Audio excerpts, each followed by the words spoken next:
ദൈവനാമത്തിന് മഹത്വമുണ്ടാകുവാനിടയാകട്ടെ. അനുഗ്രഹിക്കപ്പെട്ട നല്ല പകലിനായി കർത്താവിനെ സ്തുതിക്കുന്നു.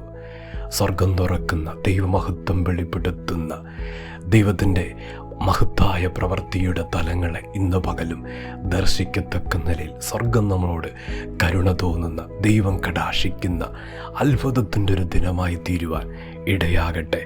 യെശയ്യാവിൻ്റെ പുസ്തകം 61 അധ്യായം 7 വാക്യം, നാണത്തിനു പകരം നിങ്ങൾക്ക് ഇരട്ടിയായി പ്രതിഫലം കിട്ടും, ലജ്ജയ്ക്കു പകരം അവർ തങ്ങളുടെ ഓഹരിയിൽ സന്തോഷിക്കും, അങ്ങനെ അവർ തങ്ങളുടെ ദേശത്ത് ഇരട്ടി അവകാശം പ്രാപിക്കും, നിത്യ ആനന്ദം അവർക്ക് ഉണ്ടാകും. വളരെ അനുഗ്രഹിക്കപ്പെട്ട ഒരു വചനം.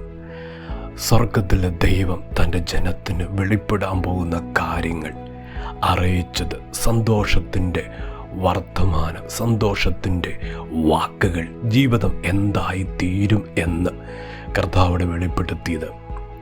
ഇന്ന് പകൽ ദൈവത്തിൻ്റെ പരിശുദ്ധാത്മാവ് നമ്മോടുള്ള ദൂത് അതിനകത്തുനിന്ന് തങ്ങളുടെ ദേശത്ത് ഇരട്ടി അവകാശം, സ്വന്തം ദേശത്ത് മാനിക്കുന്ന ദൈവത്തിൻ്റെ പദ്ധതികൾ, സ്വന്തം ദേശത്ത് ശത്രു എപ്പോഴും ലജ്ജിപ്പിക്കാൻ നോക്കുന്നത്, നമ്മുടെ തല കുനിയത്തക്ക നിലയിൽ സാഹചര്യങ്ങളെ എപ്പോഴും വെളിപ്പെടുത്തുക ശ്രമിച്ചുകൊണ്ടിരിക്കുന്നത്, സ്വന്തം ദേശത്ത് ഒരു അപമാന വിഷയമുണ്ടായ അത് നമുക്ക് കൂടുതൽ വേദനയുളവാക്കുന്നത്, കൂടുതൽ സങ്കടങ്ങളും കൂടുതൽ നൊമ്പരങ്ങളും ഉണ്ടാക്കുന്ന ഒരനുഭവമാണ്.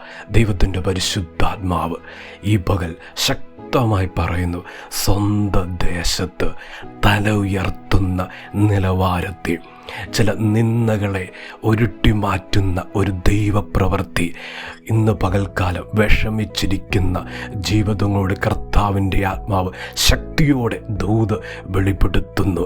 ഈ ദിവസങ്ങളിൽ അപ്രകാരം ദൈവത്തിൻ്റെ കരമുണ്ട്, ദൈവത്തിൻ്റെ നീതിയുടെ പ്രവൃത്തിയുണ്ട്.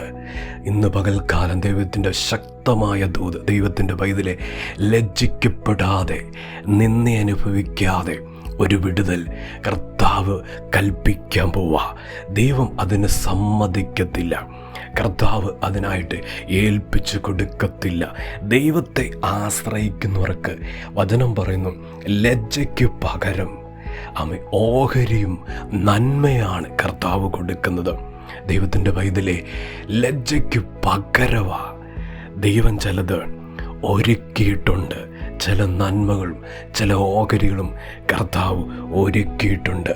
ഇന്ന് പകൽ ശക്തിയോടെ ദൂത് ഏറ്റെടുക്കട്ടെ. ദേശത്ത് എൻ്റെ ദൈവം എന്നെ മാനിക്കും, ദേശത്ത് എൻ്റെ ദൈവം എന്നെ ഉയർത്തും. ദേശത്ത് ഒരുപാട് ജീവിതങ്ങൾ ശത്രുക്കളായി തീരുന്നു, ഒരുപാട് അസൂയ മനോഭാവത്തിലുള്ള ജനം എഴുന്നേക്കുന്നു, ഉയരല്, ഗതിപിടിക്കല്, ജീവിതം തകരണമെന്ന് തമ്മിൽ സംസാരിക്കുന്നത് സ്വന്തം ദേശത്ത്. ആ ദേശത്ത് ഒരു ദൈവപ്രവൃത്തിയുണ്ട് എന്ന് പരിശുദ്ധാത്മാവ് ശക്തിയോടെ ദൂത് വെളിപ്പെടുത്തുക. ഇയ്യോബിനെക്കുറിച്ച് ചിന്തിച്ച കർത്താവിൻ്റെ വചനം, യോബിൻ്റെ പുസ്തകം 1 അധ്യായം ആരംഭ വാക്യങ്ങളിൽ നമുക്ക് കാണാൻ കഴിയുന്നുണ്ട്. ഓസ് ദേശത്ത് ഇയ്യോബ് എന്ന പേരുള്ള ഒരു പുരുഷൻ, അതിനെക്കുറിച്ച് ഓസ് ദേശത്ത് ഇയ്യോബ് എന്ന പേരുള്ള ഒരു മനുഷ്യൻ ജീവിച്ചിരുന്നെന്ന് പറഞ്ഞ് തുടങ്ങുകയാണ്. സ്വന്തം ദേശത്ത് ജീവിതത്തിൽ ഒരുപാട് കഷ്ടമനുഭവിച്ച മനുഷ്യൻ, സ്വന്തം ദേശത്ത് ഒരുപാട് അപമാനത്തിന് വിധേയപ്പെടേണ്ട സാഹചര്യങ്ങൾ ജീവിതത്തിലേക്ക്, ഇയ്യോബിൻ്റെ ജീവിതത്തിൻ്റെ ചരിത്രം, ഇയ്യോബിൻ്റെ തകർച്ചകൾ, സ്വന്തം ദേശത്ത് അവൻ അപ്രകാരമുള്ള സാഹചര്യങ്ങളിൽ കൂടെയൊക്കെ കടന്നു പോകേണ്ടി വന്നു.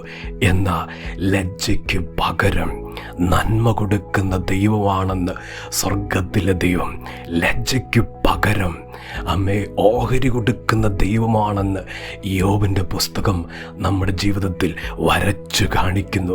യോബിൻ്റെ ചരിത്രം അത് തെളിയിക്കുകയാ. സ്വന്തം ദേശത്ത് എവിടെ തകർച്ച അനുഭവപ്പെട്ടോ, എവിടെ തകർന്നു പോയോ അവിടെ തന്നെ ദൈവം പണിതുയർത്തി.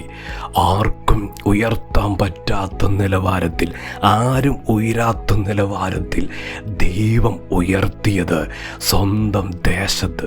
ആ ദേശത്ത് ദൈവത്തിൻ്റെ പൈതലേ, ആ ദേശത്താണോ ഏറ്റവും മനസ്സിടിഞ്ഞത്?